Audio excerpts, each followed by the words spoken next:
Friends, welcome my channel. இன்றைக்கி நம்ம ஒரு பிரேக்ஃபாஸ்ட் பார்க்கலாம். இட்லி தோசை போர் அடித்தா இது ஒரு நாளைக்கு செஞ்சு பார்க்கலாம். ஒரு கப்பு கோதுமை ரவை ஒரு பவுலில் போட்டுருங்க. 1/4 கப்பு அரிசி மாவு, ஒரு கப்பு தண்ணி சேர்த்து ஒரு 10 நிமிஷம் மூடி வச்சுருங்க.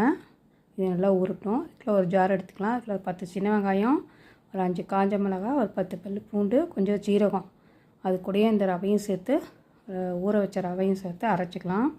இப்போ தோசை மாவு ரெடி ஆச்சு. தேவையான உப்பு போட்டு அரைச்சிக்கலாம். ரொம்ப நைஸாக அரைக்க வேணாம். அதுக்கு ஒரு சட்னி ரெடி பண்ணிக்கலாம். அதுக்கு உளுத்தம்பருப்பு, கடலைப்பருப்பு ஒரு ஸ்பூன் போடலாம். 10 சின்ன வெங்காயம், ஒரு 4 பல் பூண்டு, 5 காஞ்ச மிளகாய் சேர்த்து நல்லா வதக்கலாம். ஒரு 2 தக்காளி, தேவையான உப்பு, புளி சேர்த்துக்கலாம். கொஞ்சம் கொத்தமல்லி தழை, கொஞ்சம் கருவேப்பிலை சேர்த்து வதக்கிக்கலாம். இது ஆற வச்சு அரைச்சிக்கலாம். சூப்பரான பிரேக்ஃபாஸ்ட் ரெடி ஆயிடுச்சு. ஹெல்த்தியான சட்னி, ஹெல்த்தியான தோசை மொறுமொறுன்னு ரெடி ஆயிடுச்சு.